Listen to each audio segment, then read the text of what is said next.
Okay. Hi, Tennille. Can you hear me, sweetie? Let me close this door.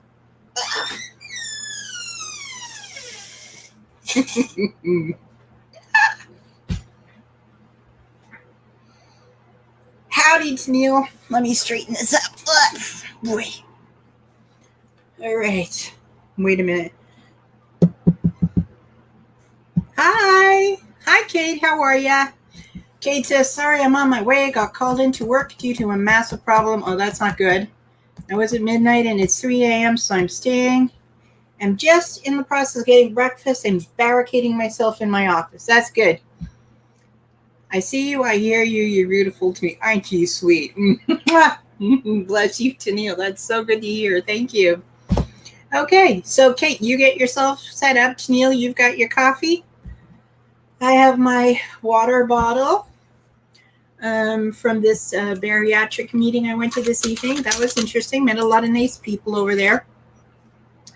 And I am actually nibbling straight from the container. Forgive me for doing that. You see it? Some hummus, plain hummus. It's very smushy. It's kind of like a puree. I'm hoping the nurse is telling me I can officially go into purees tomorrow, but I came home and I needed a little boost of energy with some protein, and so this is what I had ready. I didn't have time to warm up some soup, so I'm having some of this. Tennille, I was able to type up all of the questions for our stream, so I have them ready to put on the bottom like a banner, like what you see right now, where it says, hi friends, we'll be starting soon. I'll be able to do that. You'll excuse me, I'm just going to have a little bite of my hummus. Are you buffering at all, Tennille? Or are you a little bit behind with the stream? I see it shows me there's only one person here. Live viewers. Oh, you're having hummus too, Kate. That's wonderful. Kate saying hi, Tennille. I'm waiting to see back if Tennille is still with us or she's buffering or what's going on, because it shows me one little eye on the screen, and it says this channel, which is the channel I'm using. So it's not showing me who else is here. I guess that I could get by going to YouTube. So I'm just going to quickly open up the channel on YouTube to see what the live stream looks like over there, so I can get a sense of how this is going. All right, let me sign in. Let me go to the channel and see if we are live. What's it show me? Here it's showing me live, and it's showing me the chat with Tennille. And you see on YouTube, I can see more easily. Hi, Boone. How are you? I can see more easily on YouTube. I'm going to have to learn how to use StreamYard. That's all. Okay, because on YouTube, I can see that Voon is here, Kate is here, Tennille is here. So that's great. You're so sweet, Tennille. Tennille. Oh, on YouTube, I'm behind. Okay, I'm going to pay attention to StreamYard instead. Yeah. Thank you, Tennille. Actually, you're the one doing all of the work for the book club. I'm just typing up your questions. But you're the one coming up with all the great questions. You're buffering now? Okay. I hope that that's going to be resolved for you one day when they finally get those cables running out in your direction. So, Voon says, I am well. I hope you are doing better. I am, Voon. Thank you so very much. I have my first pre-op appointment. No, pre-op. Post-op follow-up with the nurse tomorrow. And so I'm doing good. I removed the steri strips, those little surgical kind of like Band-Aids that go over the incisions. Everything's looking pretty good, thank God. And I have no problem drinking and keeping down my water. I'm just not very hungry to eat a whole lot of protein right now. But I'm working on that, and I get down pretty much all of my vitamins. I sometimes just have trouble with the iron because it has historically always bothered my stomach. But I'm working on that one too, so I'm doing good. Okay, so I don't know who else might be showing up tonight. I know that the 2Ds that we had invited from D's Delicious Bites and D Diets. Both of them tend to go to bed earlier at night. They're not usually up at this hour. And I think Tennille mentioned that Belinda Carroll of the Hater News Nation Network, I don't know if I mixed that up, but she's often working around this time. And maybe Deb's Way will show up, but I guess we can get started. I don't know. What do you ladies think about that? We'll get started with some of the questions for the chapter 1921. What do you think? I can put up the first question, and then we can start talking about whenever anybody wants to. I was able to actually type them up all in advance of the stream, so I'm glad that worked out. Oh, I see. Wait a second. Okay, if I've got the questions going here, I've got to go back to look at the comments going back and first. Belinda is live, I think. Okay, so she's running her channel right now. That makes sense. Okay, so I put up the first question from Tennille, and she was asking, why do you think Eva kept adding on to the house in unusual ways with all of the people living within it? So I'm wondering what you guys think about that.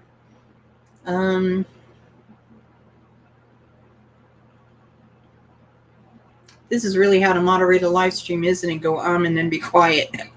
Excuse me, I'm sorry about that. I will probably be a lot more energetic this time next week, God willing. Oh, Belinda's live with the Gaining Ground? Okay. Kate says because she could, in my opinion. Why do I think Eva kept adding on to the house in unusual ways?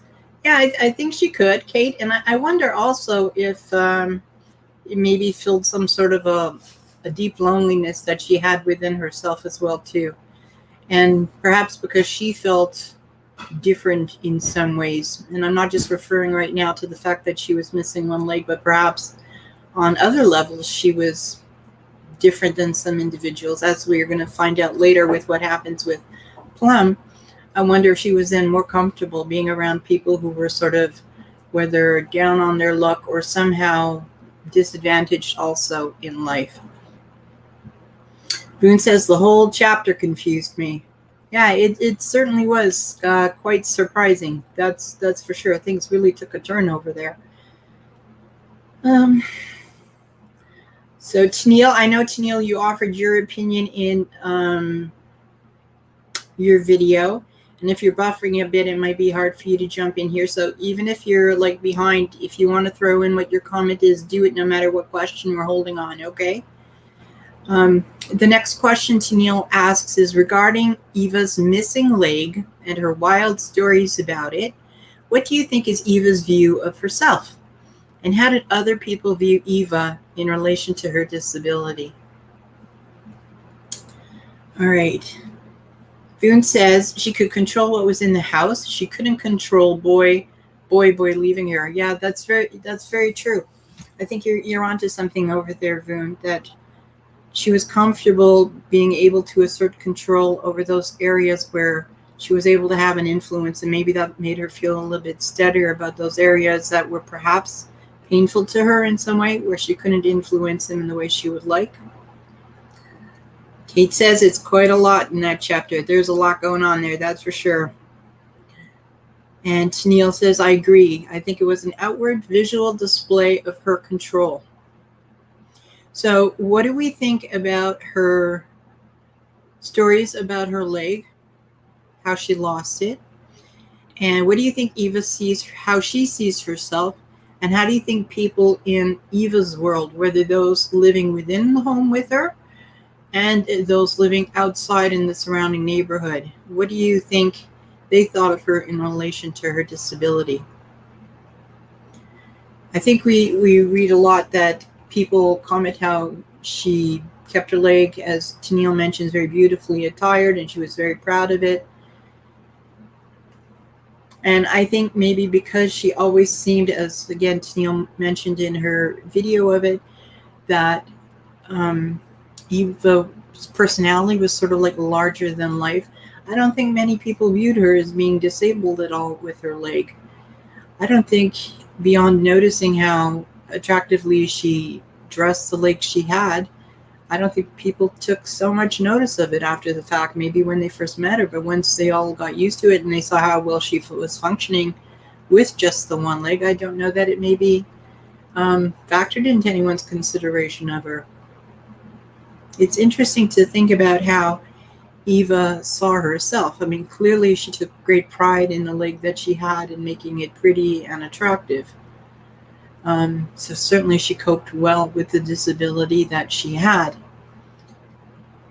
Voon says, the whole bit about leaving for 18 months just baffles me.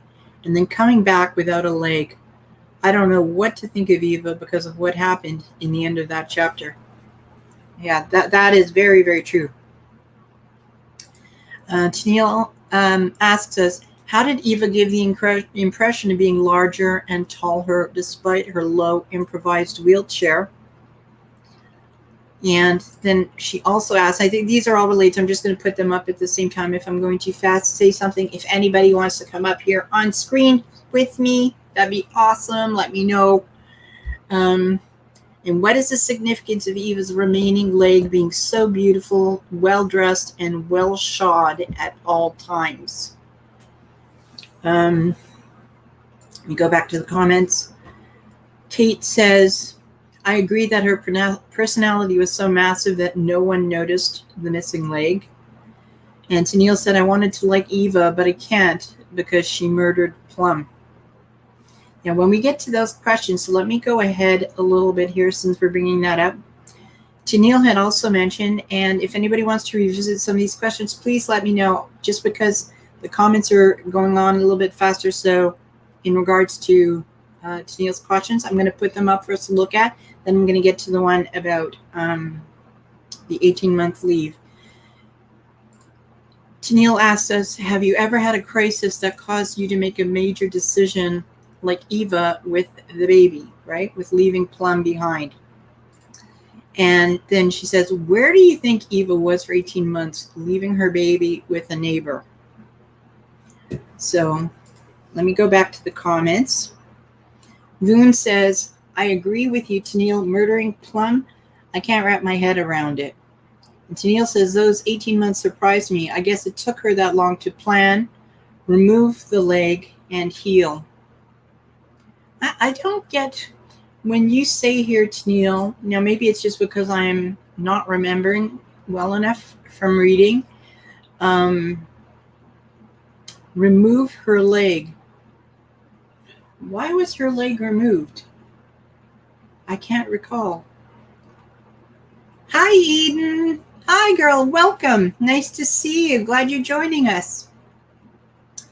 We're just at the point where we are talking about why Eva left her little baby and like disappeared from bottom for 18 months and then came back with a leg missing. And Kate is saying that Eva claimed she had a rail accident. Yeah, I'm just taking, Kate, I'm just wondering, because Tennille phrased it here in her comment. She says, those 18 months surprised me. I guess it took her that long to plan, remove the leg, and heal. So to me, remove the leg sounds like it was somehow intentional in one way. And Voon says, where did the money come from to build this house? And why is the leg gone? Yeah, I know, Kate. She said it was as a result of a rail accident. But Voon brings up a very interesting point, right? Like, where did the money come from for this house? Tennille says in the comments, it seems to me that the scene in the outhouse with Plum and then the scene in the bedroom with Plum are like bookends on her life. She is different before and after those events.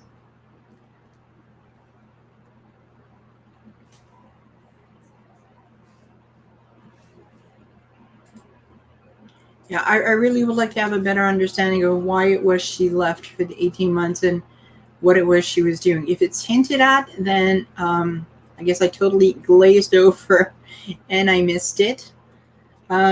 Eden, I had said to everyone before you joined us Dear, if you want to come up here on the screen with me and chat with everybody, if you want to be on camera with either your face or with just like a little icon, I guess they call it, we can do that too. So if anybody wants to, please just let me know. I think there's a way for me to invite you through StreamYard, and then you can click that link and then come on. So just say so if you'd like to join in, okay? Oh, compensation, Kate. Oh, smart cookie, that's right. I guess that's right. If she had lost her leg as a result of a rail accident, perhaps the rail company would have then been held financially liable. And so she decided, I see. Okay. So she would have given up her leg, bringing about the circumstances of the accident, so she would then have the money to come back and provide for her family. Okay. And I guess we then see, well, I won't skip ahead. Tennille says, Voon, I think she laid it on the train tracks and was compensated by the railroad as if she were injured in an accident. So Tennille, the way you're phrasing this here, if I understand correctly, is that she had the leg removed and then placed it on the train tracks. Okay. I guess technically that would be safer, I guess, than having only one leg across the track and having the train go by. You're right. Okay. Boone says, definitely like two different people. A good loving mom trying to help her baby, and the other person that burns her son. I have no words. So Kate says, a deliberate accident. And Boone says, oh my, I wondered if it was something like that. Tennille, don't worry if you get behind in the chat. We're all waiting on you, dear, and we're going to be here when you are ready and your buffering stops. So that would explain, I guess, then where she was for the 18 months, right? Tennille is saying that Eva was distraught that she was responsible for these 3 little lives. She was overwhelmed. Her husband had left her. She was down on her luck financially, and she needed to do something to save her children, but I guess also herself in the process. And this is what she came up with as a solution. It's very interesting then later on what we see with Sula doing when she then removes the tip of one of her fingers. And so Tennille's next question is, what do you think of Boy's return, Eva's husband, and her reaction to his coming back?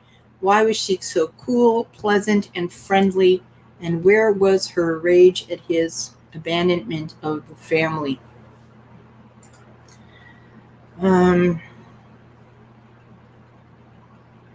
Kate mentions, yes, that the way that Eva killed her son, Plum, was a very hideous and cruel way to kill someone. And Tennille says she sacrificed her leg for financial security. Eva is capable of great acts of violence against herself and others. So when we get to the, I'll be quiet for a minute. Let me get my words coming out properly. I'm going back to Tennille's question in order. You know what? If you guys want me to try to keep up with the order you're mentioning comments in, let me know. I will try to get my brain on track to follow through here. So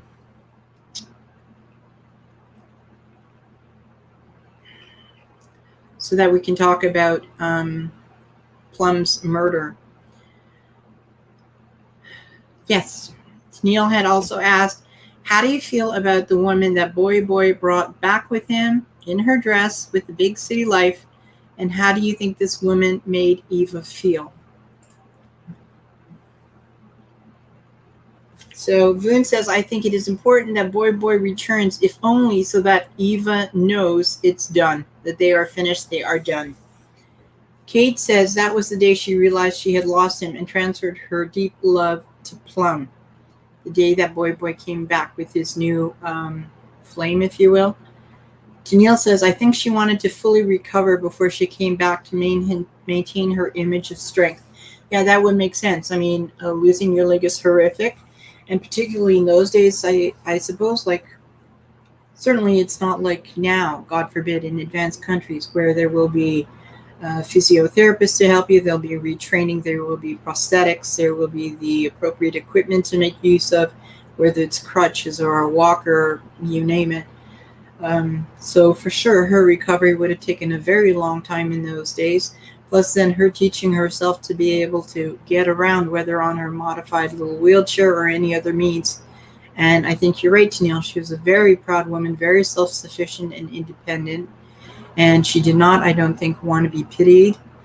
And, I wonder if also that's one of the reasons why she welcomed so many people who were sort of either emotionally or physically challenged, or I don't want to use the word disabled. I know we use a different word now. I can't think of it, but who faced a number of challenges to their well-being. I wonder if it helped her to have them in her household as well, too, because then Eva, in comparison to the other individuals, whether it was a mental disability or a physical one, would be seen as being full and fully functioning.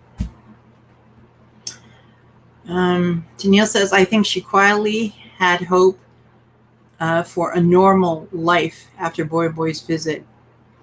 And Kate says she cannot bear to show any weakness, so she has to put on a front for Boy. And so Tennille then asks us, why do you think Eva retreated upstairs after Boy's visit, and then she came downstairs less and less often thereafter? What caused her then to sort of like retreat even with her own home, within her own home? I'm sorry.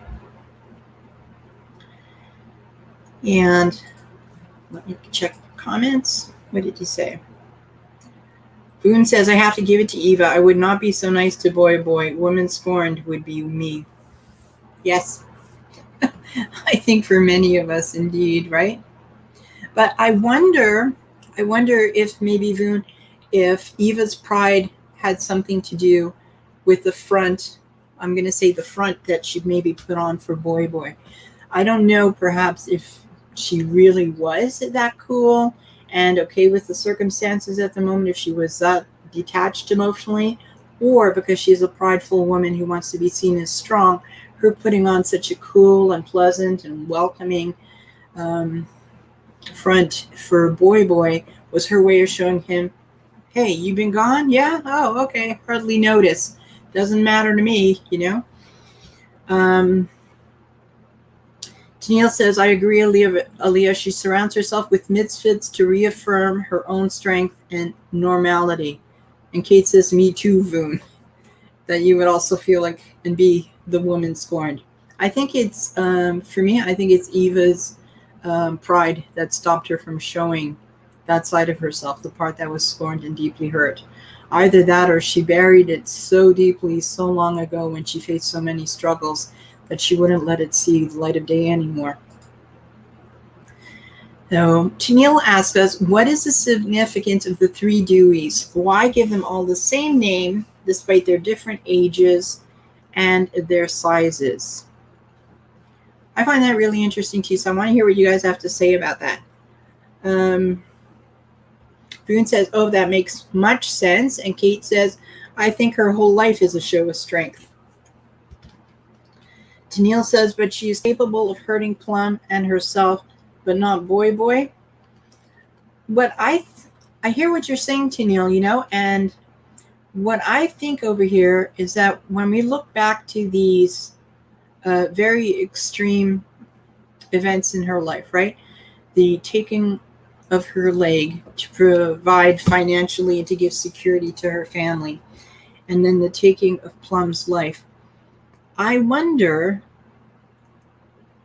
if both of them, now I hope you'll hear me out and not just think I'm some terrible person. I wonder if both of them in some way are a show of tremendous strength on her part. The first one, of course, her losing her leg, because that would provide for her family going forward. And she was proud, and that was all she felt she could do to provide for them. But I also wonder if somehow her killing Plum, not in the manner she chose, but her killing Plum, if she herself saw that as more of a brave act of tremendous love and compassion, because she foresaw perhaps the tremendous pain and difficulty that he would be living through, and thought that this would be the more ultimately compassionate thing to do for him, since she wouldn't be able to help him in any other way. Now, why she chose to burn him, perhaps that was all that she thought she had available to herself to do. It's a horrific death. I don't know. I can't imagine doing that to anyone. But I'm wondering if there wasn't also an element of compassion there for her son. Either that, or it was just that she herself had suffered so much tremendous pain in her life that to watch her son now go through something very, very painful and disturbing would have just been more than she could possibly bear. Danielle says Eva herself was waiting to see how she herself would act towards Boy. Very good. And to show pain is to show weakness in Eva's mind. I agree with you, Tennille. And Kate says she would have likely gotten in trouble for killing Boy, but not herself and Plum. That's very interesting, Kate. Yeah. And Tennille says the Deweys are an enigma to me. I agree with you. I find that very, very interesting, why she labeled them all with the same name. Kate says, I think that it is a compassionate act, but she could have overdosed him, so why burn her son? I hear you, Kate. I'm just wondering what she would have had available to overdose him with. I'm sure there were things in those days, like I think back to the fact that I think it was Abraham Lincoln's mother, I believe, and this, of course, goes back further than the early 1920s, somewhere in the 1800s, right, where she died by an accidental overdose by choosing, I think, the wrong herb, if I'm not mistaken, or you might say herb. I sometimes say herb. Voon says, I think Plum needed help to break his addiction, but not in such an evil way. Yes, I mean, that's horrific. Tennille says perhaps Plum was a weakness that she eliminated. And Kate said he was an addict. Voon says, Kate points out that they had laudanum. Okay, all right. And Voon says her only son, it just breaks my heart. Do you think, though, maybe, Kate, like, I'm not sure how things worked in those days, but do you think that had any kind of an investigation, let's say, been carried out into the untimely death of her son, that somebody could have suggested then that it was laudanum and he had been poisoned by someone else? Whereas if her son was drinking a lot, and so let's say he was accidentally smoking in his room, he had spilled alcohol on himself in a daze of drunkenness. That's why his door was closed. He didn't want anybody interrupting him while he was getting drunk again, that she could claim that it was somehow accidental and not intentional. Tennille says, Eva has a cold and practical mind, but I can't fathom it. No, I think today that if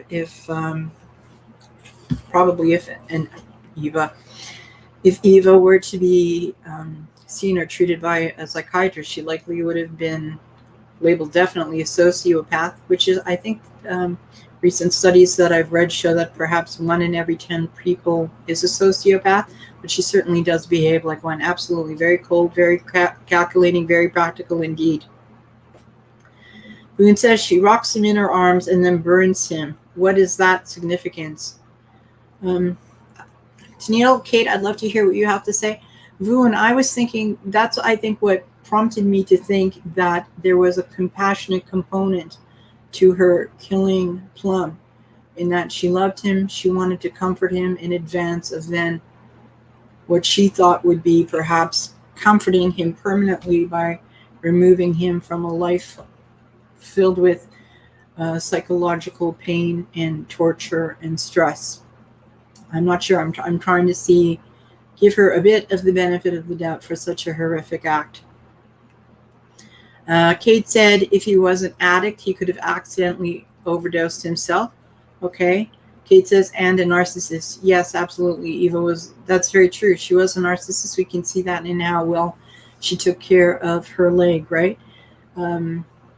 She so much wanted the attention of others that even though she was missing a limb, instead of drawing, let's say, attention by having beautiful combs in her hair or wearing colorful scarves or jewelry or what have you to draw the eye upward, she really took care of how her other remaining leg appeared. It drew the eye downward. So she wasn't ashamed of her disability. Instead, she was attention seeking, as a narcissist will be.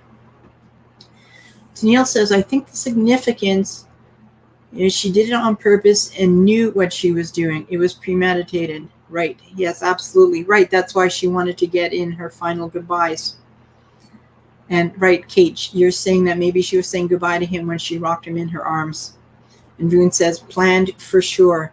Tennille says, maybe she was saying goodbye to the boy, but then killed the man that he had become.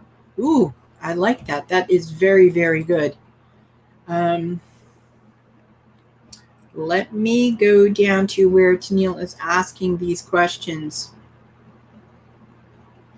Tennille, there are a bunch of questions that I'm sorry we didn't get to.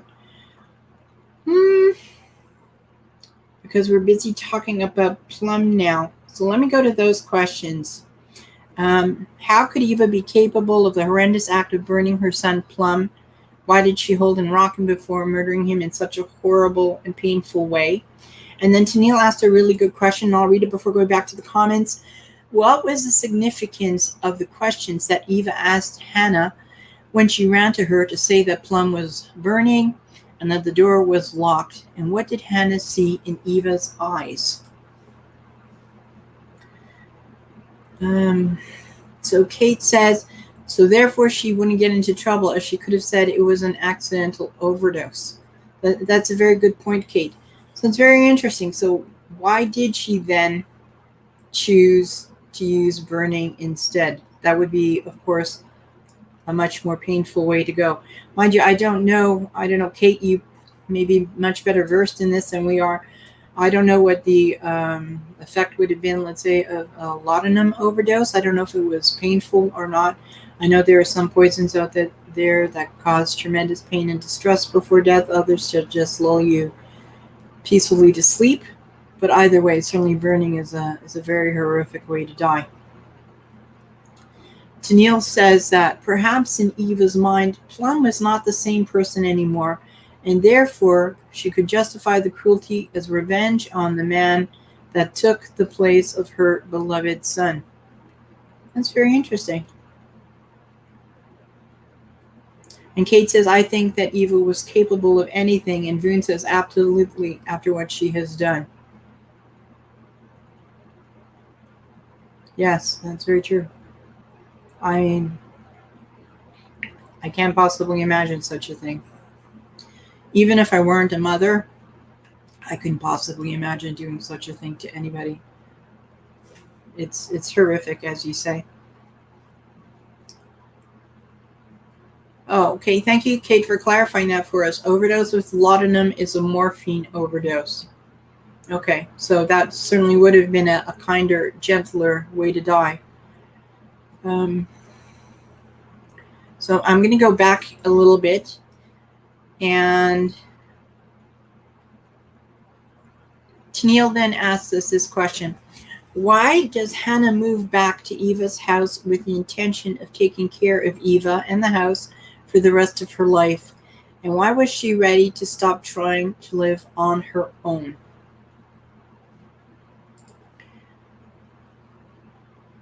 Okay, Kate, laudanum is morphine and alcohol. Okay, thank you very much. I appreciate knowing that. Yes. Okay, so Tennille's question. Why does Hannah move back home to Eva's house with the intention of taking care of Eva and the home for the rest of her life? And why was she ready to stop trying to live on her own?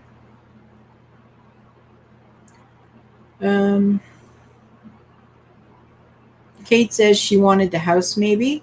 Okay, very true. Tennille says, but then Eva couldn't show her rage and hate and pain towards Boy, so he was her weakness as well. So she decided to privately hate him forever in secret. Okay. Boone says, I definitely think there is something mentally off with Eva, even if she is taking Boy's revenge out on Plum. Your child, you want to protect and help your child, I would think. Indeed. I wonder, do you think that because Plum was her only son and Boy was the father, she feared that the son would go in the father's footsteps, and that, in addition to his addiction, justified in her own mind that she was doing a good thing by removing him from the world before he could cause more damage either to himself or those who loved him or would come to love him in the future. Kate says maybe she punished Plum instead of Boy. There are all too many instances we hear and read about that in the news, don't we, sometimes, where parents take out their anger or revenge fantasies on their loved ones, particularly their children, instead of the spouse or the ex-spouse who caused their pain in the first place. Tennille says, I think Hannah just gives up and goes home because she didn't want to deal with raising Sula on her own, and she was lonely. Yeah, and clearly we see that Sula was quite the handful to raise. And I wonder, do you think that Hannah saw a portent of what was to come in Sula that reminded her of her own mother's cool aloofness and very practical, calculating, I'm missing a word, plotting, if you will. Kate says she did transfer her feelings for Boy to Plum. And Kate says, yes, the sins of the father passing on. I'm sorry, guys. Even when I have just a little bit of water, my tummy tends to respond a little bit. So I apologize for that. So Tennille then asks us, what do you think this man love is representing for Hannah? For her mother, it wasn't sexual, but for Hannah, that's all it was. They were polar opposites in this way. And Tennille goes on to say, what does this say about these women? How does it explain their natural inclination toward maleness in general? And another question, since we're going to get into talking about Hannah, I'll put these up here so whoever mentions what first will be related somehow to the questions. How did Hannah make the distinction between casual sex and a relationship?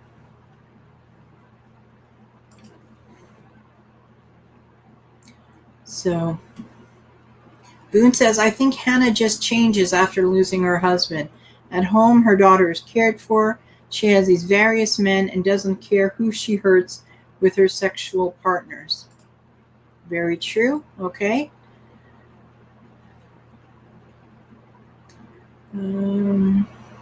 So I'll go back to that question Tennille had asked. What does this say about these women? How does it explain their natural inclination toward maleness in general? In that Hannah wanted to have a strictly sexual relationship a strictly sexual encounter with men, but not a romantic, emotional relationship. And Eva was the exact opposite. She didn't want to have pretty much anything to do with men at all in the sexual realm.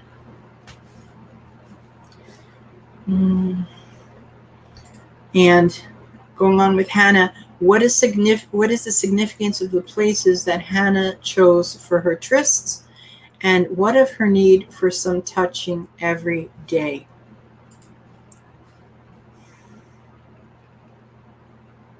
So Kate says, is she the one that didn't actually sleep with men because it's too intimate?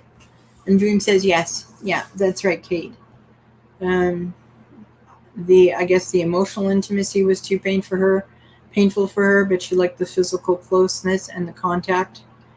And I wonder also, because of what Tennille had said in this question over here, what if her need for some touching every day, if that wasn't also why she sought to to have sexual relationships with men. Maybe it was just the physical touching and the closeness and the holding that was most important to her.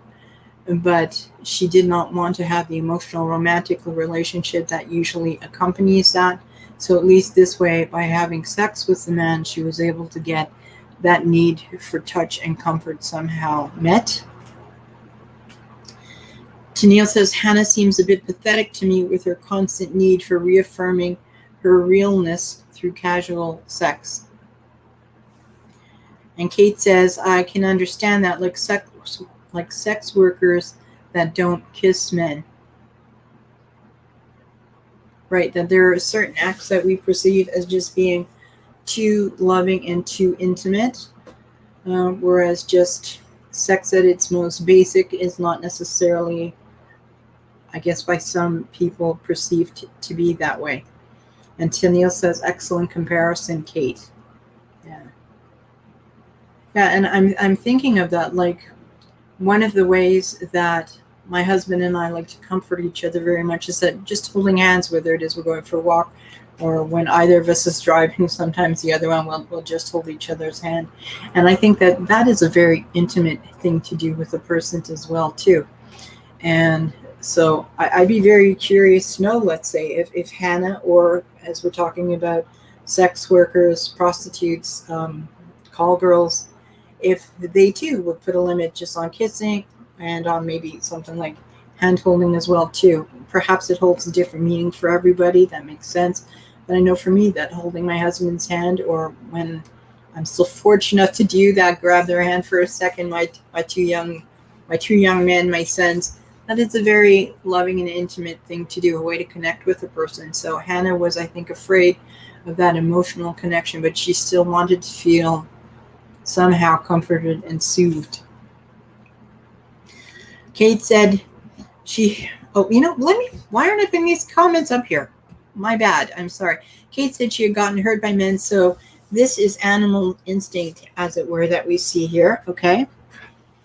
And Kate says, yes, intimacy is more powerful than sex, in my opinion. And Voon says, I agree. Tennille says, I think the locations are relevant because it was something she wasn't ashamed of and didn't really care if they were caught. Very good.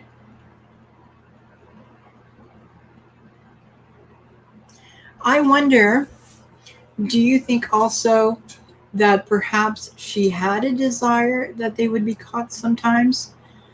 Do you think perhaps she would have drawn some sort of relief, let's say, if rumors were spreading about her, so that instead of people questioning, well, why did Hannah move back? She must be frigid, or perhaps she doesn't like men, etc. And so to quash those perhaps rumors spreading, she preferred the rumor instead that she was fast and loose and that she was being caught with different men. Kate says she wasn't taking people's men away. I agree with that. I mean, people who, let's say, when their spouse has an affair, think, oh, the person who cheated with my spouse on me, they're the one who caused the dissolution of my relationship, or the rocky time, or going through the breakup of my marriage. That spouse was a willing partner, and nobody can make anybody generally do anything against their will. So Tennille says, but Hannah had a good marriage and then came home, so other than being widowed, she really wanted to be mistreated by men.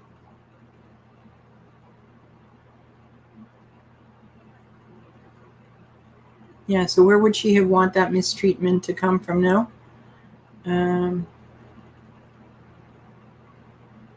Oh, I'm sorry. Wait a minute. I misread that. Okay, Tennille clarified. But Hannah had a good marriage and then came home, so other than being widowed, she really wasn't mistreated by men. Okay. And Kate says she wasn't charging, so the prostitutes must have been pretty upset with her. Indeed, yes.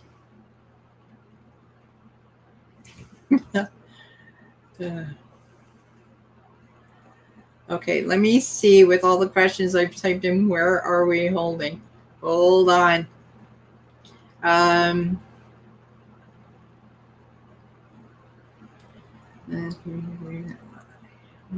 Burning door is locked.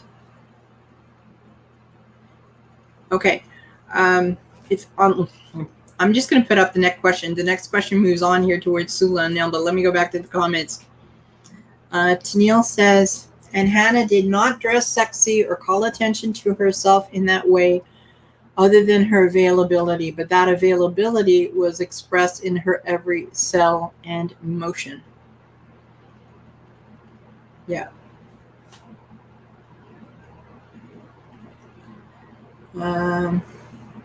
Kate says, sorry, but I have no idea what for. And Vivian says she just became a different person and not in a good way. Yeah, so the next, do you guys have anything else that you want to say before I move us on to the next question, which is going to bring us to Nil and Sula about what was going on with Hannah and her relations with these men in Bottom?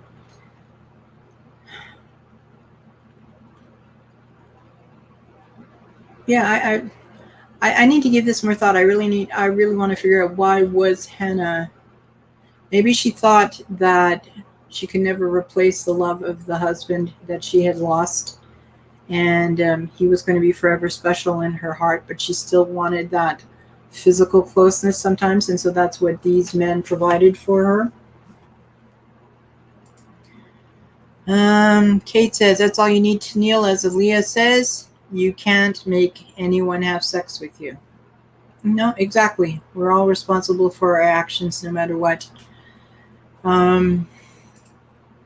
So let me find that question. Okie doke. Right, another. I'm going to put up the question because I keep flipping back and forth between questions and banners, and then I'm scrolling and I get lost, guys, if you don't know what StreamYard looks like. So I'm going to put up the question, but I'm going to read it only in a minute. I'm going to look at the comment. Tennille says, Hannah could have been more loving to her daughter and satisfied and get her emotional needs met that way, but she chose strangers over Sula. That's very true. She could have been more loving to her daughter and get, I think, some of her emotional needs met that way. That's right. I don't think all of her emotional needs would have been met. Certainly not the physical need to be cuddled. But she could have certainly met many of her needs for, I guess, friendship and companionship with her daughter. And Voon says, I wonder how this affects Sula. I guess we're going to be seeing a little bit of that as we go, no? And Kate says, sometimes things are easier with strangers. Yeah, I imagine. I don't have experience with that. My husband is the only person I have ever known or ever been with. But I imagine that for many people, it's a lot easier to meet those sexual or physical needs with a person that they are more removed from, because that doesn't tug on any emotional strings, right? And it's a lot easier than if we're in emotional pain than to shut ourselves down when we're with people that we don't know as well. And Kate says, maybe strangers don't judge. And Tennille says, that's right, that's true, Kate. There was only physical contact and no love with those men. That's right. So Hannah was not opening herself up to more emotional pain this way, right? I mean, she had already suffered the pain of losing her husband. And this way, by having very casual relationships, she didn't have to worry that she was going to suffer emotional pain anymore, because she wasn't permitting herself to get attached to anyone. Boone says, or just not knowing any kind of history of that person. That's right. Kate says, no commitment. And Sula says, excuse me, Tennille says, Sula seems to have a casual view of sex because of her mother's lifestyle. Boone says, right.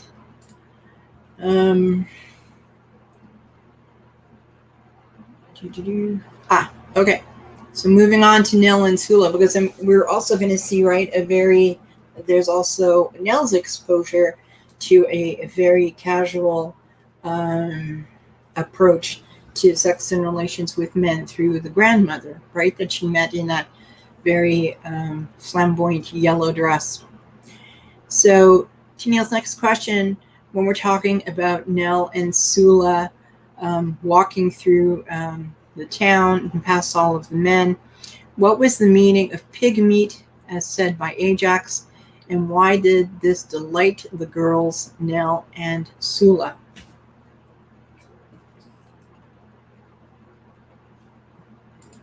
Okay. Yes, and Tennille points out there's no responsibility afterwards after having a very casual tryst or fling with somebody, right? There's no accountability to them. There's no responsibility, no strings attached, as they say, right? Eden, I hope you're still here with us. If you're just listening in, that's great, but I want you to know I'm really glad you're here and that I haven't forgotten about you, okay? And Kate says, was she using them or were they using her? And I imagine everybody was using everybody, right? Yeah, like Tennille says, it was a mutual using. Which I guess with my upbringing, I was raised very religious, Roman Catholic, and then eventually left the church, but I'm now a religious Orthodox Jew. I do not fathom how people can have casual sexual relationships. I really don't. I know a number of individuals do. Many people are quite happy with it, but for me, it's inseparable from being emotionally and spiritually connected to the person. Kate says it was sexual, as in tasting pig meat. That's what that comment was when the men called out to the girls pig meat. Ian says, I'm here listening. That's great, sweetie. I didn't mean to put you on the spot. I just wanted you to know that I'm glad you're here and that I'm still thinking of you, even though I don't see you in the comments. Okay, sweetie? Voon says, pig meat, strange way to look at things to me. Yeah, to compare a person to an animal. I wonder at the choice of pig meat because I do know that in many instances, I believe, right, that certain scientific experiments are carried out on pigs when they're looking particularly at things like the treatment of burn patients. And I do believe that pig skin is the closest to human skin and that previously had been used sometimes in trying to do skin grafting. Kate, you would probably know more about this, so if I'm talking out the side of my mouth, please correct me. I seem to have this in my head from somewhere, so if I'm wrong, please let me know.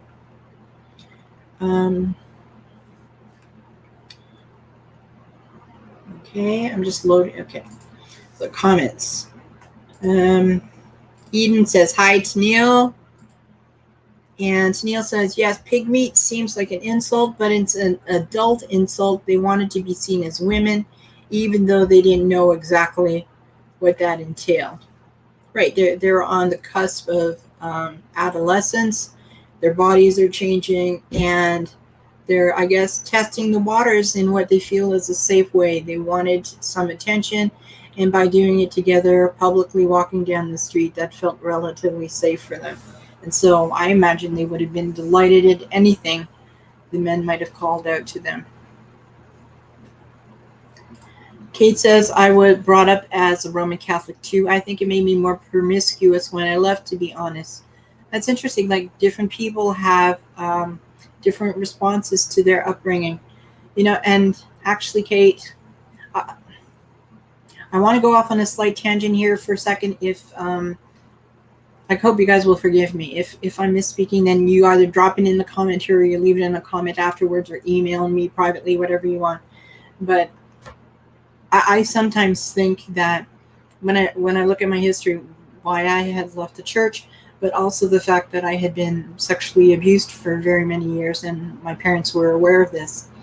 I think that honestly, what saved me from then becoming promiscuous, because a number of women who, men too, but women particularly, who had been abused often turn that way looking for love, was, for me, I think it was because I had been so instilled that there's a right and a wrong, and that there is a dedicated person out there that is meant for you. I think that's what saved me from trying to seek um, the love and comfort and understanding that I wanted so much, not by turning to men in life, but for waiting for that one that felt like he would fulfill all of those categories for me.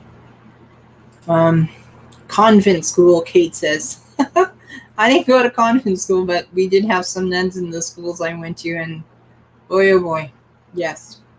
God bless them. There are many wonderful nuns there, just as there are many wonderful people in whatever walk of life we look at, in whatever profession. But there are also those where, yeah, we could have done without them. Oh, Kate. Oh, that's so sweet. Guys, I'm sorry. I didn't know if you'd watched some of my prior videos, so you knew about this or not. I'm just mentioning because of what Kate had said in terms of, that there's a fine line between who becomes more promiscuous, who doesn't. I just was bringing that in there, how people through life experience can choose different paths, but they, God willing, all come out the better for it at the end, right? That's what we hope for. Tennille says, I don't think it was safe. I think that gauntlet of men was a real and present danger, and they were testing their strength and bravery by walking by them. You think? I mean, I'm thinking that it was a public road. They were doing this during the daytime. So I agree with you in that it wasn't a safe thing to do, but I wonder if they felt that it was safe enough for them to try it out. If in their inexperience, in their naivete, they didn't realize what situations they might be putting themselves into under those circumstances. But you have a very good point, Tennille. Yeah, it's one thing that I had taught our boys while they were growing up, and it's still something that I will share with my eldest son's girlfriend, is that, it's very easy for us, I think, to make assumptions in life that, okay, well, it's daylight, so I'm safe outside. Or this person is very well dressed and they're very well mannered and they speak nicely and politely, so they're safe. But once it's dark, it's for sure more dangerous, which, yes, it often is. But what I mean to say is that it's not necessarily safer because it's daytime. And also, we'll say, well, that guy over there with the chains and he's on the motorbike with those loud mufflers, and that guy over there with the tattoos and the long hair, and that woman over there with the piercings, these people aren't as safe. I've always tried to make the message clear that you can't determine what is safe just by what time of day it is and who it is you're interacting with, I'm going to be quiet now. I'm talking too much. Okay, Kate says, because who would believe two little black girls? Yes, if anything were to happen. You're very right. Tennille says, you're a strong Leo. You're my goodness. Aren't you sweet? God bless you. Ruin says, I absolutely agree with that, Tennille. And Tennille says, that's right, Kate. And that's right, Kate's right. Look, who would believe two little black girls? I think maybe I had missed that. I had thought that these girls were walking down a street within Bottom, and so these were just black men. Were there white men? Well, it wouldn't have been white men too, right? But yeah, who would have believed two little black girls regardless? Okay. Yeah, what a horrible thing, eh? And Kate says, no, never judge a book by its cover. Bikers are the kindest guy. It's the normal guys you have to watch out for. Yeah, absolutely.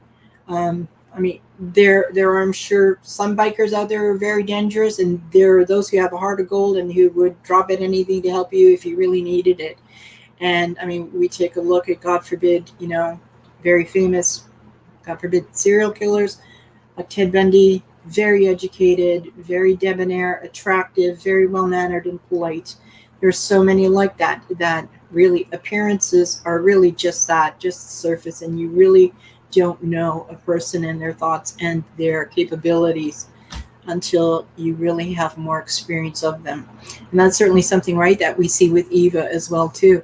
And she looks very fine. She has her leg beautifully dressed. She's taking care of all of these people, but at the same time, she's capable of very, very ruthless, considered acts. Boone says, "You just never know," and that's very true. So Tennille asks, have you ever made a friend instantly, like love at first sight, like the relationship that develops very quickly between Sula and Nell? How can two people form such a fast bond, and what are the benefits and drawbacks of such a relationship? Okay. Tennille says, what kind of man says pygmy to 12-year-old girls going for ice cream? There is danger there. Yeah, you're absolutely right. You're absolutely right. It's present in the way the men are speaking. And Kate says, especially this was in the 1920s when you couldn't walk alone as a woman. And Boone says, yeah. Really, like, see, like here, I'm not as familiar that it was dangerous for women to walk alone in the daytime in their own towns or cities. What a world, eh? What a world.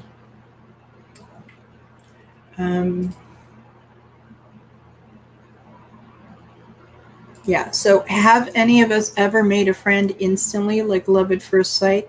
And how can two people form such a fast bond? And what are the benefits and drawbacks of such a relationship? Does anybody have any experience with something like that? I'm trying to think.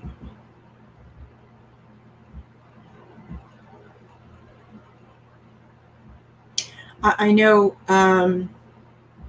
recently, the week before I had my gastric bypass, I went for a series of pre-op appointments. And at that appointment, just by giving some information to a woman who was in the hallway, I met a lady who ended up having her surgery the same day that I did, and we were on the same floor walking the halls that night. And she took to me very, very quickly. She became very emotionally attached, said I was a wonderful friend. She was so thrilled to meet me. I didn't have the same response to her. I felt a connection, and I liked her very much, and we're very friendly, and we're chatting.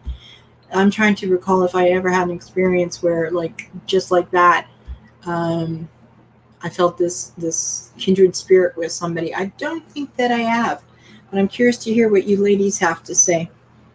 Tennille says, a friendship that's like falling in love at first sight, rare and wonderful. And Kate said you were fast if you did. Oh, you were considered a fast and loose woman if you were walking on the streets by yourself. Okay, got it. Voon says yes.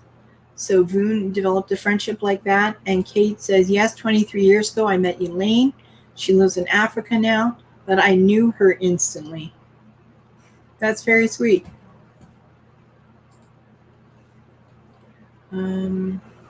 So further to that, Tennille says, no, wait.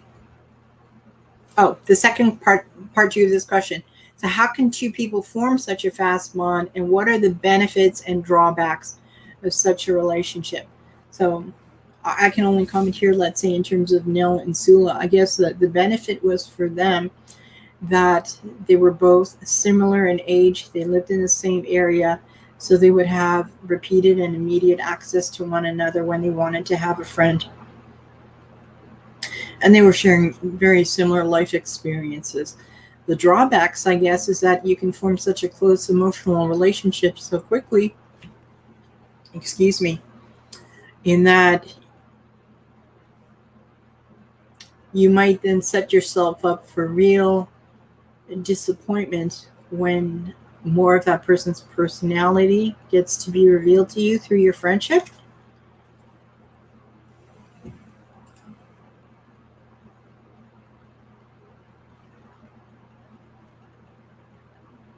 Honestly, like if I think back to this, have I ever made a friend instantly? I know that I have a girlfriend, and she and I have been friends since we met when we were 6 years old. I don't know what that meeting with her was like, but we've been friends for 50 years now. So that's certainly a long-standing relationship. I don't know if it was love at first sight because I can't remember. But I'm glad for you ladies that you've all experienced that with a friend. That sounds nice. Kate says, it's just chemistry, in my opinion. You can be two halves of the same person. And Tennille says, the drawback for me was being so fiercely loyal to that person to a fault. Okay. Because you make such an emotional commitment right away when you feel so tightly drawn, right, to that person. Boone says, for me too, Tennille. In case Kate says, yes, you open yourself up to being used.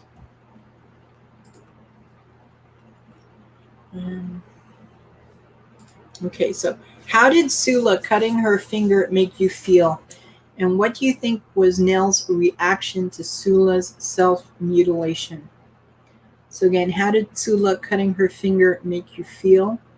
And what do you think was Nell's reaction to Sula's self-mutilation? Excuse me, guys. I'm going to mute this so I can cough. Okay, sorry. Tennille says, maybe we just see something we are missing in that person. Oh, I see what you mean. Okay, that when a person makes that kind of a deep connection with somebody very, very quickly, it's because you perceive in that person something that you feel is missing in yourself. And so that person then completes that aspect of you. That's very good.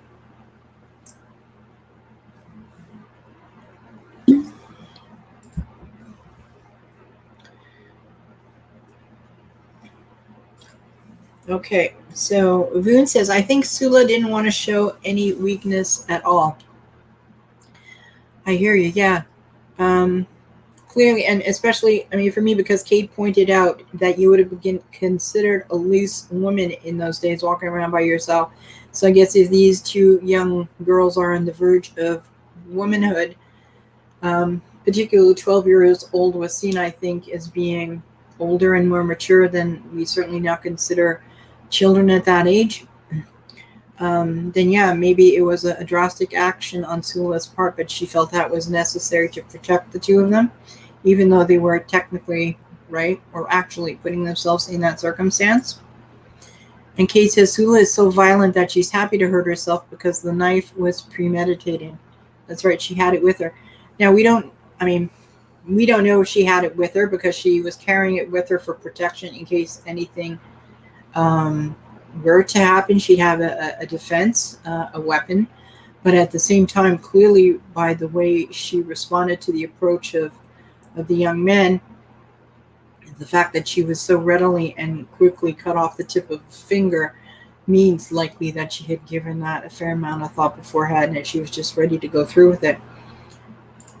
Tennille says, I assumed she loved me like I loved her, but she was capable of that.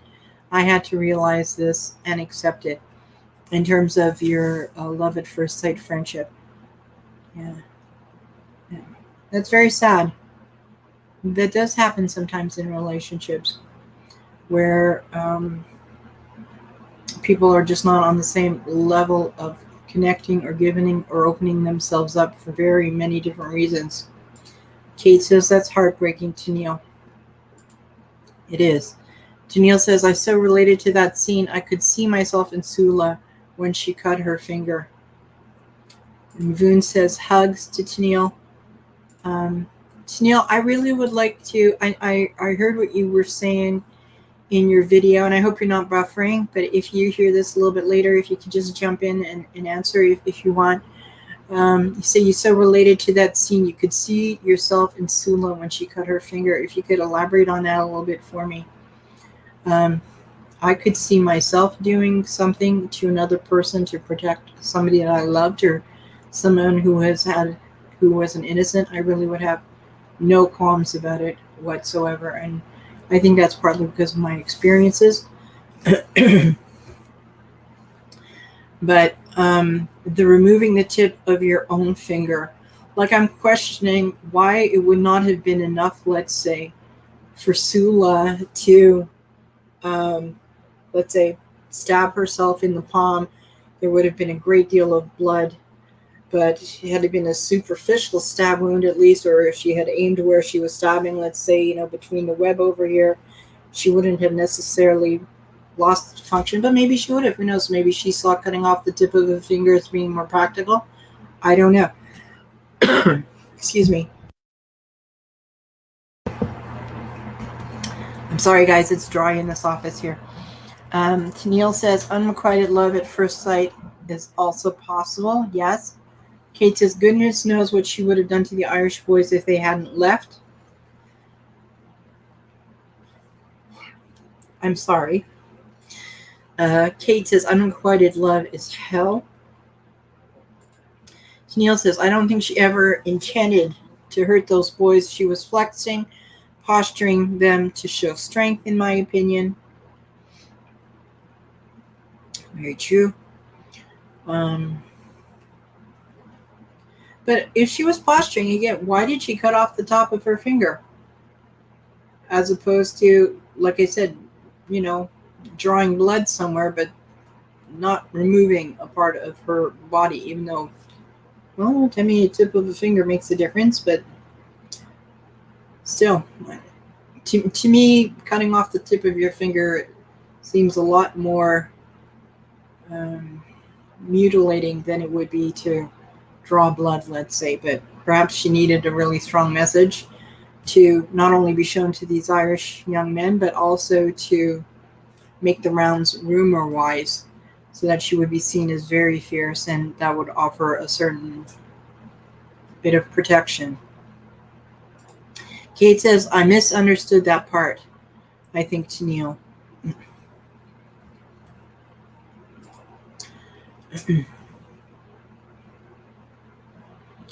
And how did the knowledge of not being liked by their mothers encourage the girls to run that gauntlet of men? So what were the girls hoping to get from running that gauntlet of men that they did not receive from their mothers, by their mothers making it clear they didn't like them?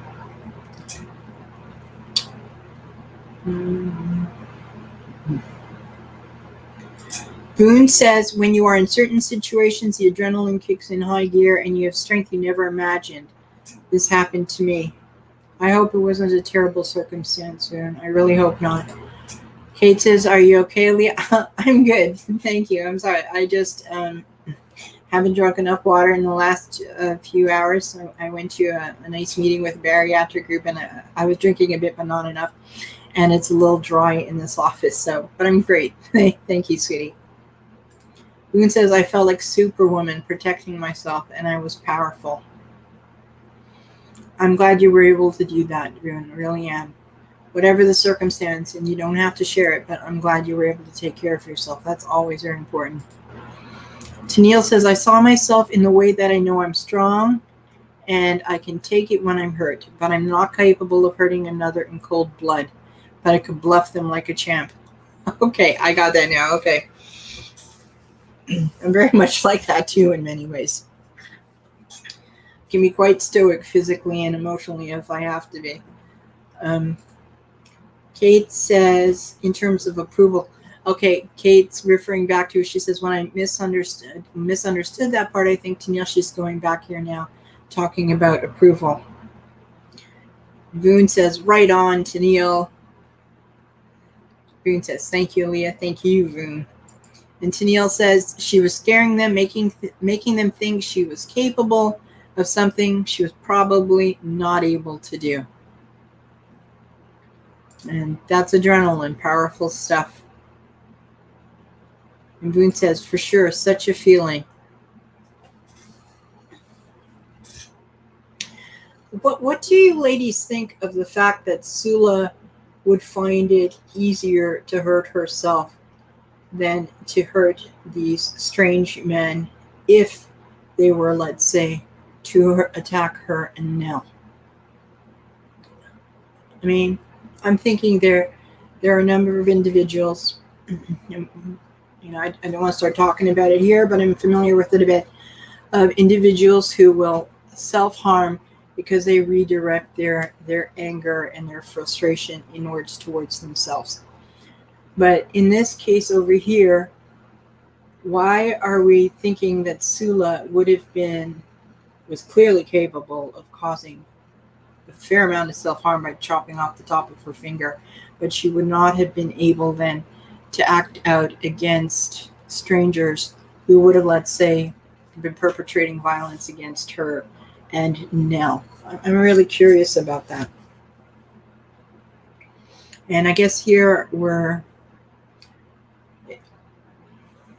this is very interesting. I'm thinking it's very interesting because I just had an insight, but I'm sure Tennille must have mentioned this in her video, and that's where I'm getting it from. But this is sort of foreshadowing a little bit for us too, right? How similar in many ways Sula is to Eva. Eva self-mutilates in a very big way to protect her family going forward.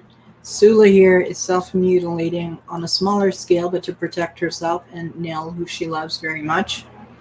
And then later on, we're going to see, right, a parallel perhaps between Eva's killing of Plum and then Sula's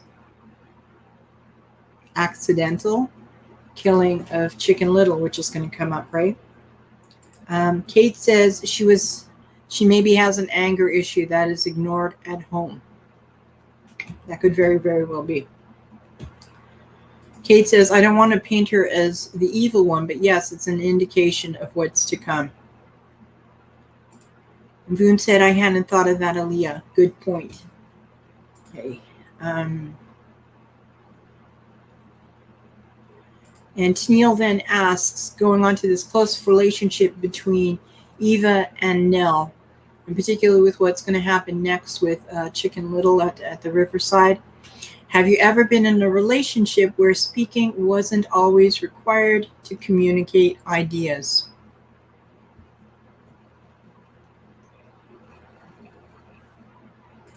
We'll go back to the comments. Tennille says, I relate to Sula self-harming because it's contained and controlled. It's an outward display of violence, but only against herself. She can't get into trouble for cutting her finger. That's a very good point. You know what? What I'm also thinking over here when you say, Tennille, that it's contained and controlled, and with Kate having mentioned that maybe she has an anger issue that is ignored at home. What if Sula was really filled with a tremendous amount of anger and she wanted an outlet for it, but she was afraid of what that would mean and whether or not she would be able to control it? Would she be able to express that anger and then get away with it? Not just from a legal perspective, but could she get away with it physically as well too? If she ever let out her anger, let's say, on a stranger or one of these strange men, would they still overpower her and she would suffer terribly at their hands? So, yes, maybe this act of self-mutilation was her also testing out a little bit of that anger on herself as well too, because she didn't feel safe directing it outward yet. Maybe. That's right here, Tennille saying if she cut those boys, there would be repercussions, right, on many, many different labels. Kate says, to be honest, no. Okay. Kate, I don't know if everybody else is sure what Kate is replying to. That's great. I'm not. If you could elaborate, Kate, for at least me, I'd appreciate it. I'm going over here the comments in StreamYard, trying to figure out what you're saying no so emphatically to. Did I say something that you disagree with, or? Okay. So now, where am I? Okay. So when Sula is busy spinning Chicken Little around like that and he's flying happily through the air and she lets go of his hand, why didn't the girls run for help for Chicken Little? Why didn't they say he went into the water? And why didn't they try to save him? What was that all about? Kate says, without speaking. Oh, okay. You were answering. You were going back and answering the question Neil had asked. Have you ever been in a relationship where speaking wasn't always required to communicate ideas? I have that to a degree with my husband. To a larger degree than with my eldest son, and to the greatest degree with our youngest son. He is quite, our youngest son is quite the empath, and he clearly communicates through his facial expressions in a manner, though, that I can understand without his giving it away to anybody else who's nearby. But that's the only time I've ever experienced that. Tennille says, another point is it's an act of defiance and showing ownership of her body. Like many young teens who cut themselves, it's proving they own their body. Oh, that's a very, very good point. Very good insight, Tennille. That's right. That she owns her body. She's in charge of it. No one else. This is her body. Very good. Kate says, oh my God, I was heartbroken at Chicken Little.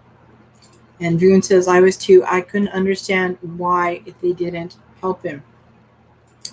Tennille says, I think a lot of things that happened after Chicken's death could be out down to shock and knowledge of their social position, which was negligent.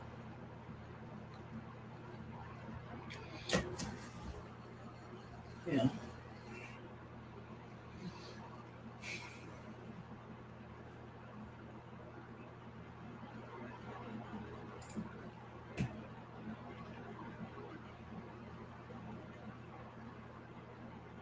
You're right. Nell asked so quickly, right? Was it Nell who asked? Or I think, Tennille, you mentioned it was Nell who commented first, right? Like, has anyone seen? They would, of course, be very afraid of what the repercussions would be of what just had happened, right? So why were they worried someone had seen what had happened, right? And we're talking about the repercussions for it. And why was it taken for granted between Nell and Sula that they would not speak of this? So Voon says, if those two can see a boy die and not help him, what could they do in the future? Scary. And Kate says, who would care about a black kid as proven by the sheriff? Voon says, good point, Kate. And then Voon says, they didn't treat him so well at all in his death. No, not at all. And Tennille says, yes, Neil immediately was worried about a witness, right?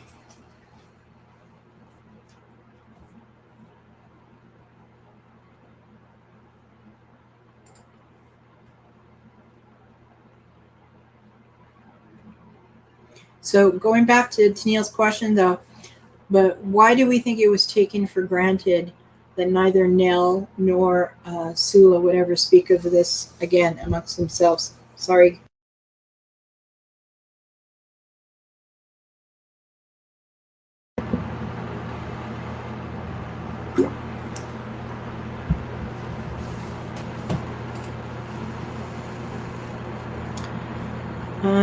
Eden says, I need to get going. Love your guys' ideas. Take care. Bye, Eden, sweetheart.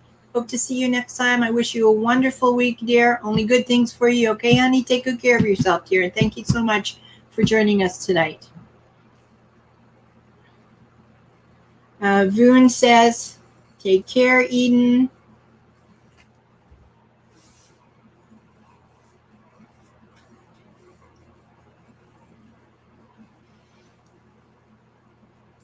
Tennille says, bye, Eden.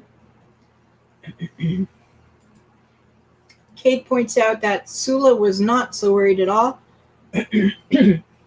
about whether or not they had been seen. Although she is the one then that goes up very bravely to Shadrach's little hut, right? Tennille says, I think the treatment of Chicken's body was a statement about society. Indeed. Kate also says bye to Eaton. Moon says, oh, that was so sad. the whole thing with Chicken Little was just awful.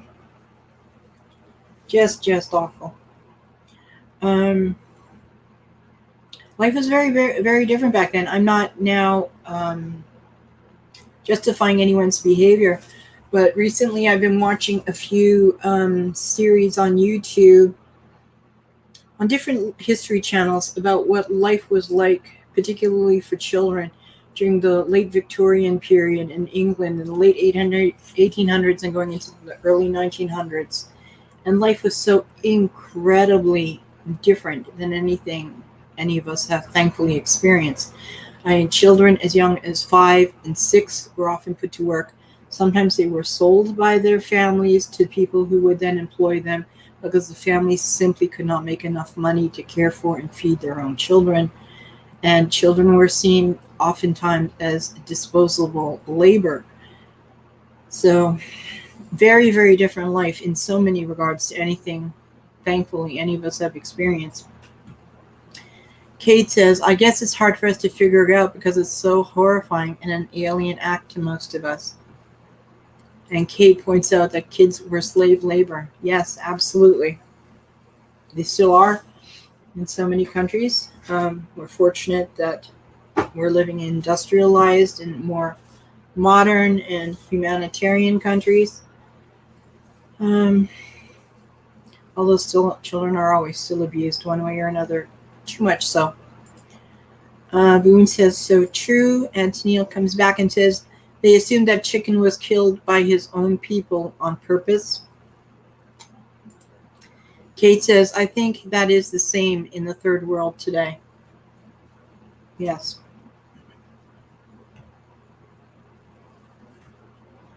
Very true.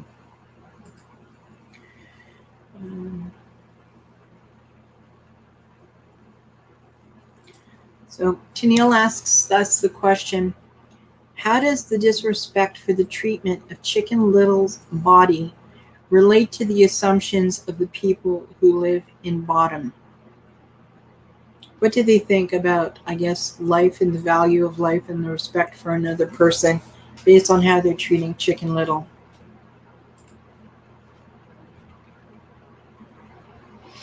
Mm-hmm.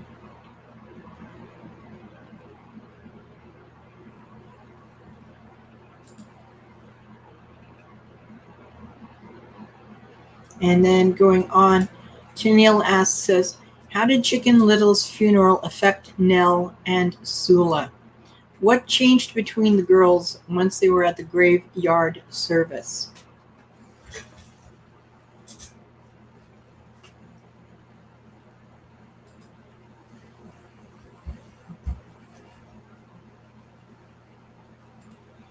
Kate says, I am sickened that they think he's disposable.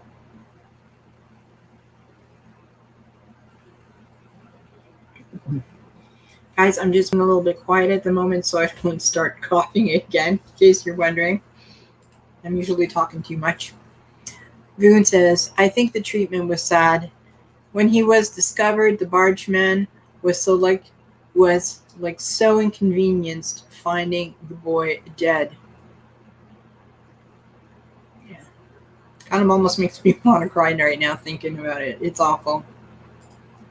And Kate said that being at Chicken Little's funeral and then later at the graveside, it locked them closer as they had this secret. And quite the secret it is too, right? I think you're absolutely right, Kate. Yeah. It was almost, I guess, like they took a silent vow over there that, okay, just as Chicken Little is being buried, the secret has to be buried between the two of us as well and not see the light of day again.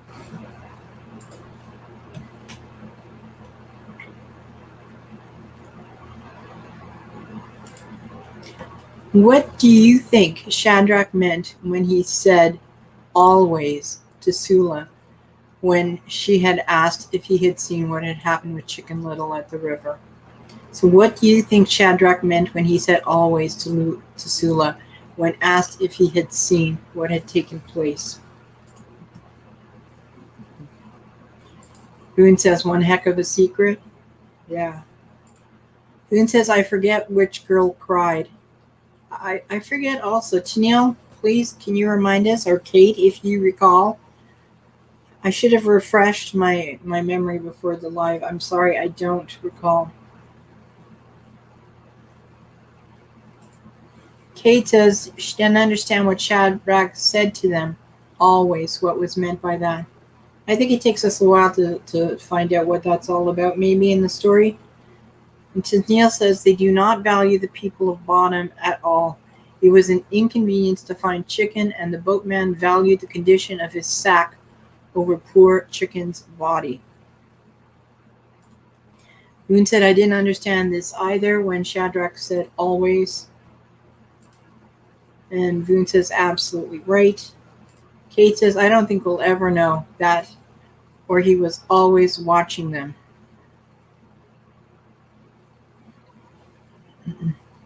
Yeah, the Shadrach was always watching everybody, always on the lookout, always noticing and taking everything in.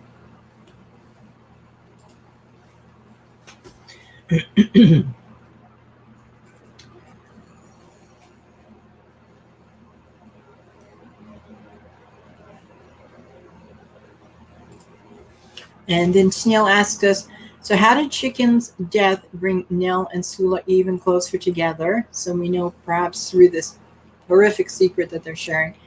And how did the girls live with this huge and terrible secret between them? I wonder if the mere fact that they had developed such a fast and thick relationship was a bit of a buffer for them in being able to live with this secret. Excuse me. The mere fact that that secret wasn't theirs alone to bear, but that another person was aware of it. I wonder if that helped strengthen each other to be able to cope with keeping the secret to themselves. Tennille says, I think Shadrach was referring to death. Death is always there. Death is always ready. Death is always. Shadrach is obsessed with death. That's very good. That's very nice. I like that. He certainly was always on the lookout for him, right? For it. Sorry. Kate says, but who would believe him? And Dream says, right. And Kate says, excellent point, Tennille. And Tennille says, Sula cried silently. Kate says, I felt that they had lost the feeling of immortality that you have as a child. That's a very good observation. And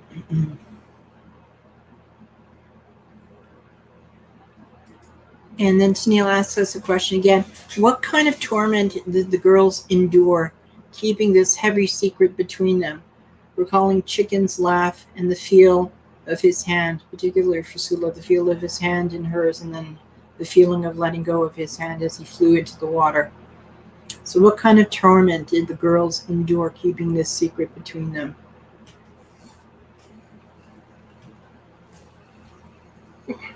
Excuse me, I'm so sorry. Tennille says, yes, kid, exactly. That's when we really grow up, when we lose the feeling of immortality that we have as a child. And Kate says, the loss of innocence.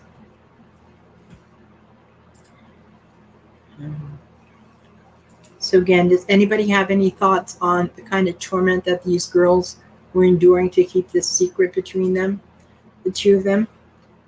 Tennille says, I think the secret made them closer. They were alone together with this burden. It really does bind them, doesn't it, going forward?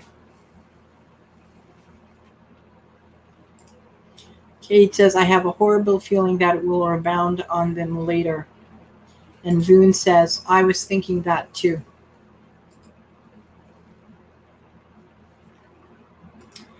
And the last question that I have from Tennille is, this chapter quickly takes you through many emotions: fire and ice, excitement, fear, sadness. How did you feel after reading this chapter? What were you experiencing? What were your thoughts? How did you feel about them? It was quite the excuse my words, shocking chapter. So many things revealed about so many people, so much shown to us about society and what life was like in those days, particularly for those who were disadvantaged or looked down upon or seen as second or even third class citizens.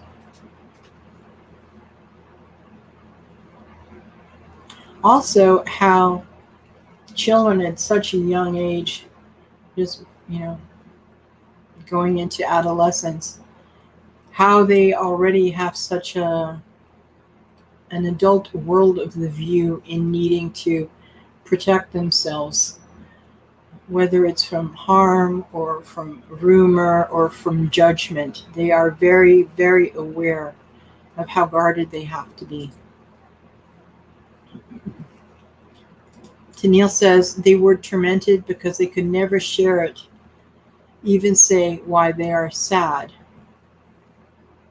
And Vugan says, I didn't expect a death of a child at all. I couldn't fathom that kind of a secret.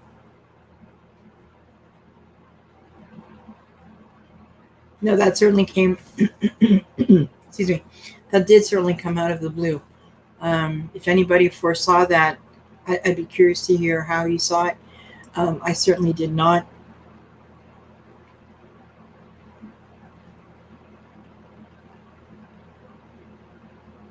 I think I could have perhaps, if you had asked me, to predict something violent and disturbing in the future, I might have thought that the girls had invited too much attention from the men, and that being attacked, one of them had perhaps killed a man or horribly disfigured or injured him. I might have anticipated that, but certainly not the loss of this little child here. Kate says it's absolutely exhausting. I thought this was a short, obvious novella, but there's so many layers and meanings. Kate says it's an amazing book, incredibly well written. It is. It's an excellent choice, Janelle. It certainly has us all thinking a lot. Yes, the story takes you through the ringer and shows the dark flecks in the souls of otherwise likable characters, says Tennille. Yes, and we see a lot of darkness here, don't we, in so many people. Moon says, well said, Kate. I mean, we see darkness in Eva.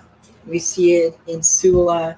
We see it perhaps to a degree in Nell also, right there on the riverbed, colluding with Sula. That nobody's running for help, and she's already aware that on the lookout, is anybody seeing what's going on over here.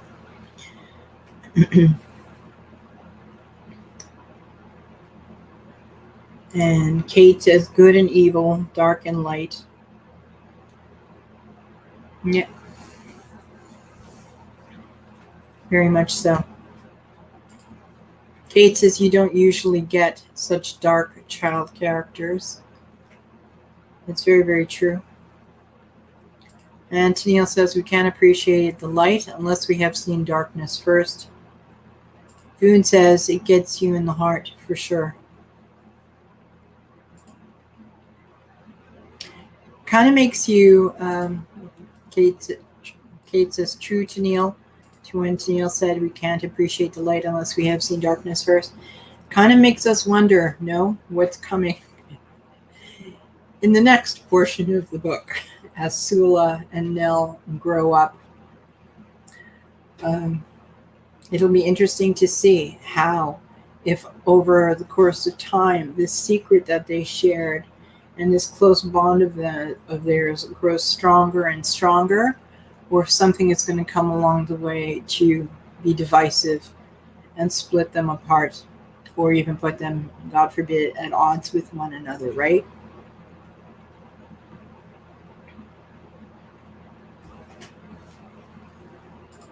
Kate says it would make an amazing film, in my opinion. And Boone agrees and says, right. And then Kate says she's an incredible author. Yes, she is. Yeah, I mean, all of the imagery that her words evoke and conjure to mind, and the depths and the complexity of the different character traits that are slowly revealed here and there. And every now and then they just come at us out of nowhere to sort of like shock us. Tennille says, I think children are capable of way more than they are given credit for. They have fought wars, lived through horrible times, and have accomplished great acts of bravery, and they can be dark too. Kate says of Toni Morrison's writing, you can see every little detail in your mind's eye. Yes.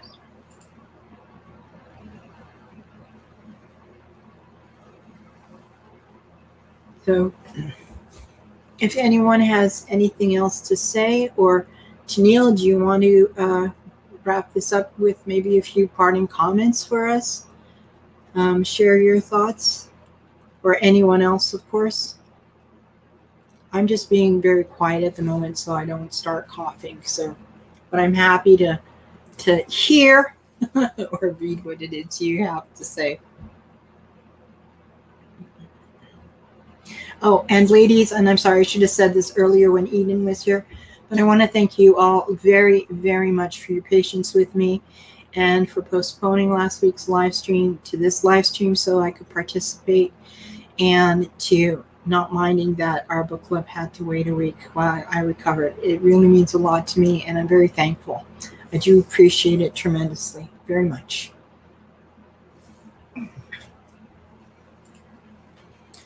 And Kate points out that children have capacity for evil. Yes, we've certainly seen a lot of that.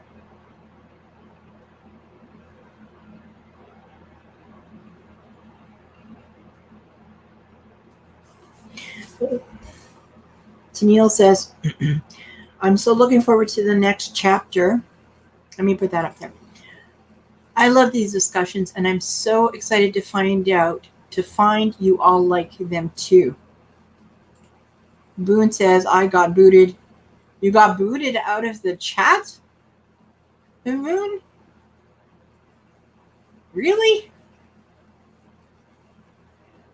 This has got to be a YouTube thing. I have no idea how that happened. Kate says, as long as you're better. Thank you. Thank you very much, Kate. Boone says, thank you, Aaliyah, Tennille, everyone. Thank you, Boone, for joining us. Thank you, Kate.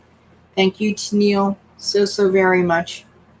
Yeah, actually, Kate, I'm glad you're asking this. Do you think we are born evil, or is it nurture? This is something, honestly, that I have been questioning for the longest while. I guess I started very early on, particularly to bring it back up again. I'm sorry. My abuse. My mother was a very, very kind, loving, and generous person, but this male individual who abused me seemed to hold some sort of sway over her, and she put me repeatedly in harm's way. I don't think she was evil. I think she was mentally disturbed in some regards. But I do find it a fascinating question when you say, is a person born evil, or is it nurture, or is it nature that certain individuals in particular have the ability to go either way, towards good or towards evil, dependent on the environment that they are raised in? And one thing I also find that I wonder about as well too is that I believe there are certain stages in childhood development, particularly in terms of the brain and how neural pathways are formed, that when children experience a very tumultuous, very violent, or neglectful childhood, but particularly when they are young at these developmental stages, that can then lead on to either greater mental illness issues when they are older, or perhaps they also contribute to what we see when there are evil children and adolescents. Boone says, I think we are all capable of evil. It is whether we act on it or not. And Tennille says, I think it's both, Kate. I think good environment can mitigate a dark soul. When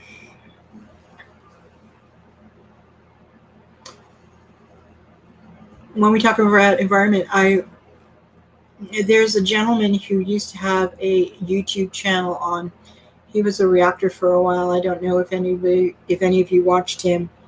I know his name was Robin. I forget what he called his channel. Robin the Explorer, I believe.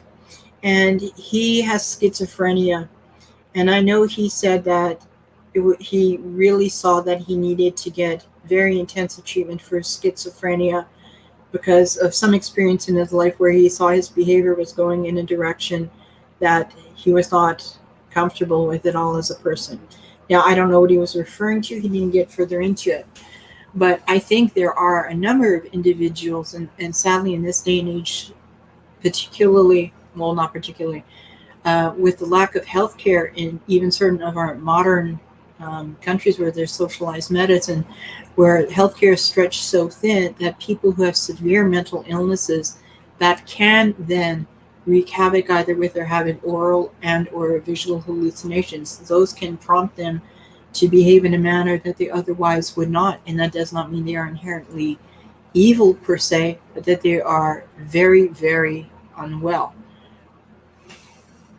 Boone says, yes, just for a second, Leah.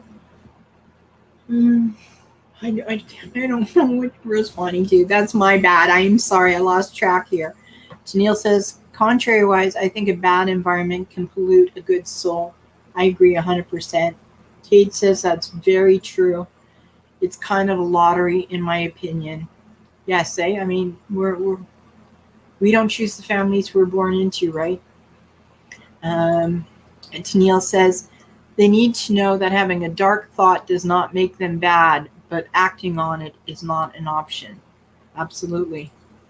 And Robin said, Robin was incredible. I don't know what happened.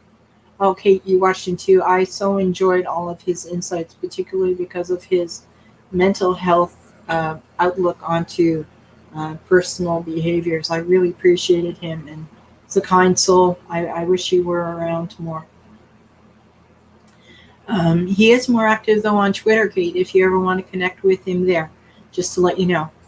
And Boone says, precisely, Tennille. Tennille saying that they need to know that having a dark thought does not make them bad, but acting on it is not an option. That's very true. I just wonder about individuals who have mental illnesses where when it is untreated and it is unexplained to them, they are not able to override, let's say, that mental illness, to have better control over the thoughts that come to them and urge them to behave in a certain fashion.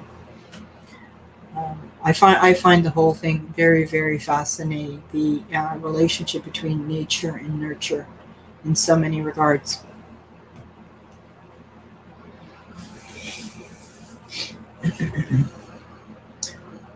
Okay, so unless somebody else has something else to say, I guess we'll close off for tonight. Thank you, ladies, both, for being here so long with me and with one another tonight. I see we've been on for an hour and 51 minutes.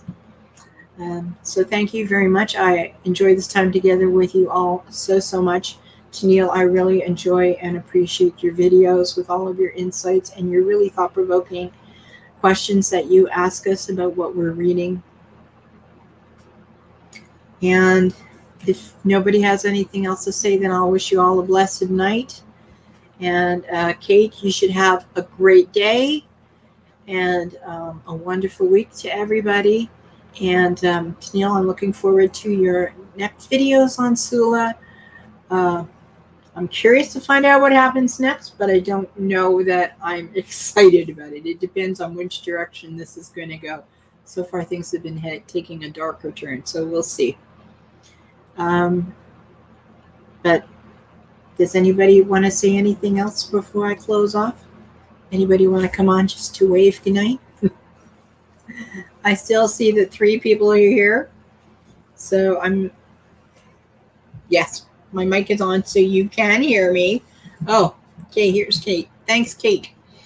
It's coming up to 5 a.m. Thank you all. Stay safe and well. See you next week. God bless you, Kate. You have a great day and a wonderful week. Take good care of yourself, dear. Boone, Tennille, you're so sweet. Thank you for hosting.